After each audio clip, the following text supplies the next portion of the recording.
السلام عليكم، ازيكم عاملين ايه واخباركم ايه؟ يا رب تكونوا دايما بخير. معاكم نريمان من قناة ارت هوم.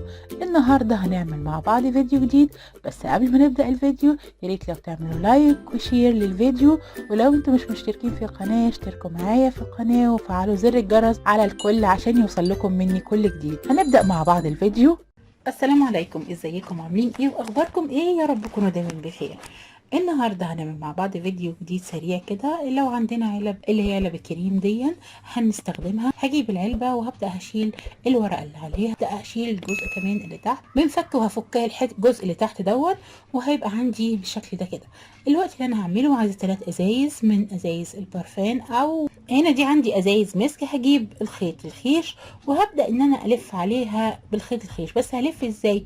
هسيب الجزء الذهبي ده شكله كويس فهسيبه لتحت، وهبدأ بقى ألف عندي الخيط الخيش من فوق زي ما احنا شايفين كده. مش هكملها للآخر لأن الجزء في الآخر ده مش هيبان.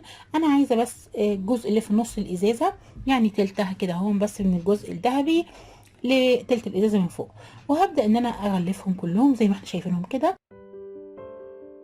الخطوة بقى اللي عندي دلوقتي ان انا هجيب عندي خيط الخيش وهعمل ضفيرة زي ما احنا شايفين. هتلاقوا الجزء اللي جوه، في جزء جوه نازل تحت شوية، ده الجزء دون اركب الضفيرة على الجزء اللي هو اللي تحت دون زي ما احنا شايفين كده. ممكن نلف خيط عادي من غير ضفيرة، بس هي الضفيرة شكلها احلى بالشكل ده كده.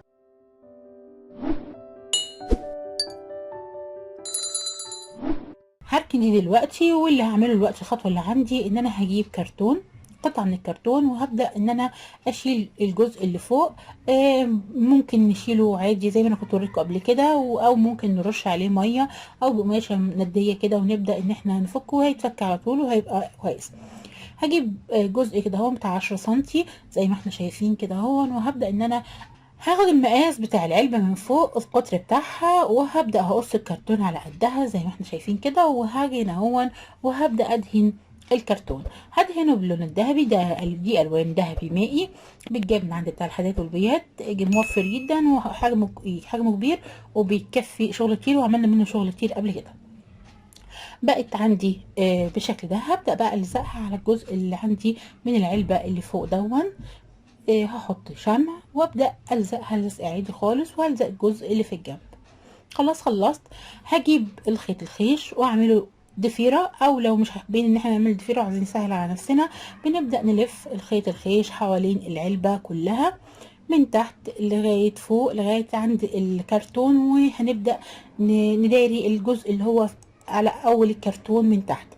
خلاص خلصتها. هاخد جزء كده صغير وهعمل على اخر الكرتونه من فوق بالشكل ده علشان المنظر عندي يبقى كويس. خلاص خلصت الشغل اللي فيها العلبه. دلوقتي هجيب الازايز اللي انا عملتها وهبدا بقى الزقها.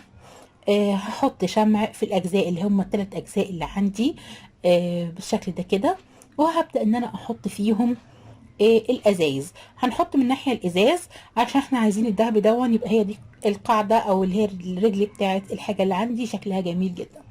خلاص لزقتهم ال3. اعمل حاجه خفيفه كده، هحط فيهم فيونكه صغيره، وبقت عندي بالشكل دون. شكلها جميل، فكره جديده وشكلها حلو. يا ماما جميلة، انت حلوة، انت معك جميلة وانت شاطرة. وانت جميل يا حبيبي والله، وانت كمان جميل يا حبيبي. مين ده معك جميلة؟ انت اللي جميل يا قلبي.